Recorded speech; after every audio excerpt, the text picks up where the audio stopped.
El médico que solo sabe medicina, ni medicina sabe. Es una frase atribuida en principio al médico español del siglo XIX, Letamendi, que también reivindican los portugueses en Oporto. Pero independientemente, es imposible ser buen médico si no es un buen humanista. Incluso desde el punto de vista científico. Los clásicos trabajos de medición de la calidad dejaron claro y bien establecido que la calidad de la asistencia es por un lado técnica y por otro lado es humana. No podríamos en ningún caso ofrecer una calidad conjunta si no ofrecemos ambos campos. Básicamente porque el ser humano es muy complejo. Su apreciación en el sufrimiento e incluso en la normalidad no se reduce a la suma de sus componentes, sino que va más allá. Creo que dada la complejidad actual de la problemática de salud como de la problemática de la alimentación, el conocimiento estrictamente algo, sea estrictamente clínico, estrictamente económico, estrictamente nutricional, no sirve para abordar los problemas. Creo que la mejor manera de abordar la problemática actual y construir un modelo razonable de la realidad es abordarla desde el modelo de la complejidad. Y esto no significa dificultad. Esto significa pensar en términos de sistemas complejos. Sistemas complejos son los sistemas orgánicos, los seres vivos, que están abiertos al medio, donde el medio influencia el sistema y el sistema a la vez está compuesto de componentes que funcionan a veces como subsistemas y que es bueno analizarlo no solo en términos de componentes, sino en términos de las relaciones entre los componentes y las relaciones con el sistema total y las relaciones con el medio. De manera tal que cuando trabajamos con los modelos, cuando modelizamos la realidad pensando en términos de complejidad, lo que estamos pensando es en sistemas de transformación, en cambio permanente. Para esto no nos va a servir lo estrictamente clínico o lo estrictamente antropológico o lo estrictamente económico o lo estrictamente nada. Lo que necesitamos es múltiples disciplinas trabajando sobre esta complejidad en plena transformación. De forma que si nos limitamos a la pura medicina como profesionales, vamos a estar siempre minusválidos, vamos a estar siempre carentes de alguna capacidad que hará que no seamos buenos médicos por mucho que lo intentemos. En Río de Janeiro tuvimos en el 2018, en febrero, un seminario de innovación sobre formación continuada de los profesionales sanitarios. Y claramente los profesionales sanitarios que en su formación continuada no incluyan nada de las artes en general, entendiendo el cine, el teatro, la música, la danza, la pintura, de sociología, de antropología, de economía, de filosofía, serán siempre médicos como mínimo imperfectos y probablemente, en mi opinión, muy peligrosos.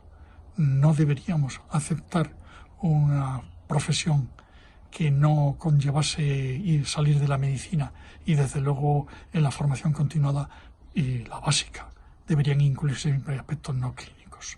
Visto así, la problemática de la salud, la problemática de la alimentación y montones de otras problemáticas nos llevan a que tenemos que trabajar en equipo, tenemos que trabajar con especialistas, sí, pero más allá de la pluridisciplina o de la interdisciplina, de la transdisciplina, de un pensamiento disciplinar que atraviese, porque lo que estamos es centrados en la problemática. Esto nos obliga a los científicos a ser un poco anfibios y no quedarnos en nuestra antropologicita o nuestra nutricioncita o nuestra medicinita, sino a abrir la cabeza al conocimiento del otro, porque las ciencias, la ruptura epistemológica de la ciencia que conocemos hoy día es del siglo XIX y nosotros tenemos que abordar problemas del siglo XXI. Por eso tenemos que ser un poco anfibios. El punto clave de los sistemas complejos es cambiar la episteme, cambiar la manera de pensar, abrir la cabeza. Y abrir la cabeza es lo contrario de lo estrictamente puntos suspensivos. Abrir la cabeza significa ser un poco anfibio y dejar que entre la economía, la nutrición, el metabolismo, la paleontología, la historia, la política, para tratar de comprender ese sistema en permanente transformación y con capacidad de autoorganizarse.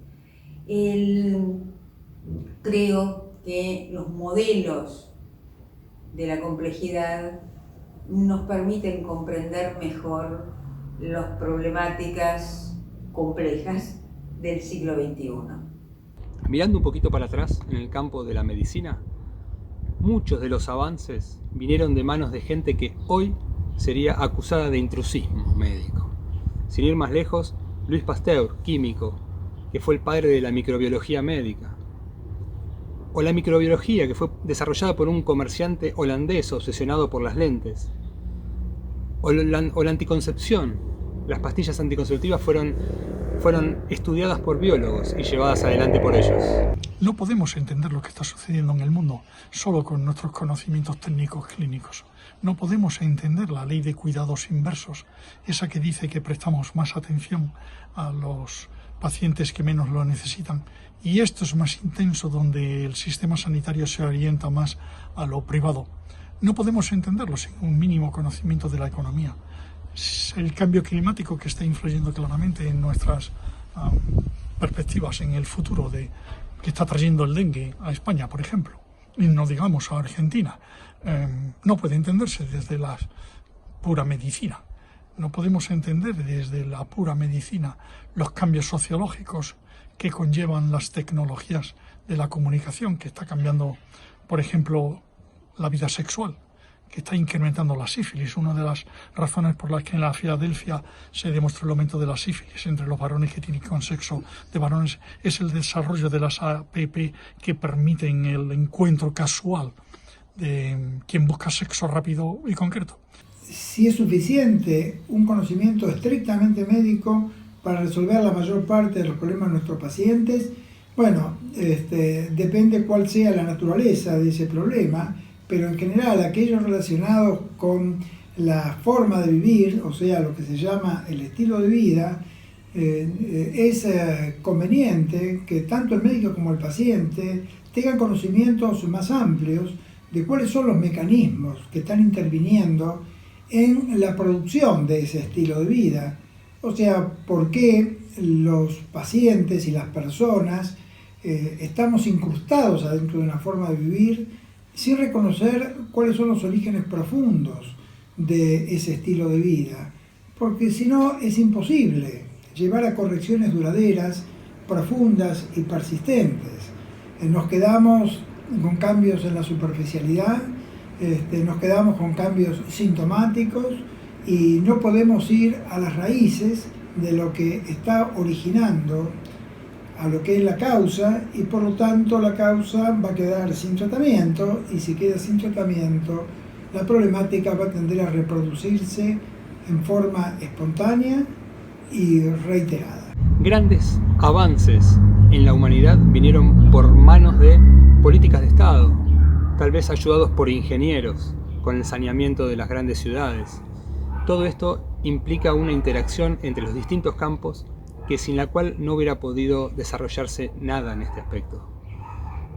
Y si nos ponemos un poquito más literarios, sabemos que hoy, por ejemplo, por decir uno de los factores no tradicionales, sabemos que la soledad mata más que cualquier factor tradicional de riesgo, como la hipertensión, la obesidad, el sedentarismo. Y tal vez fue Hermann Hesse, con su libro Demian, uno de los que más hizo por los pacientes con soledad. Hay una clásica película en España, de culto, Amanece, que no es poco, en la que el camarero que atiende al médico del pueblo le dice claramente que ustedes son profesionales que al menos miden el humanismo, lo tienen en cuenta. A ustedes los médicos se les reconoce una formación humanística muy por encima de la de los demás científicos. Pero lamentablemente muchas veces no es así. En otra película, en Caro Diario, esta italiana, no española, el protagonista, que además refleja su caso real de atención por distintos médicos, deja claro y lo dice expresamente que los médicos sabemos hablar pero no sabemos escuchar.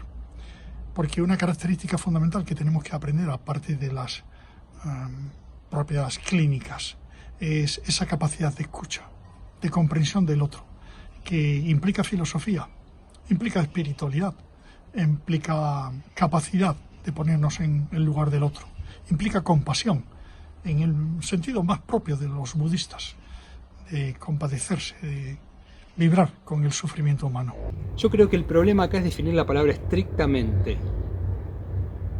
Si podemos hacer algo por esos pacientes fuera del campo que consideramos previamente que corresponde a la parte médica, ya estaría abarcando a la parte médica. Los conocimientos médicos han avanzado tremendamente de la mano de los conocimientos científicos en los últimos 100 años de manera impresionante. Eso no quiere decir que todo sea positivo para los pacientes, porque lo que se ha abandonado mucho es, por un lado, el tiempo y la dedicación en la atención, en la relación médico-paciente.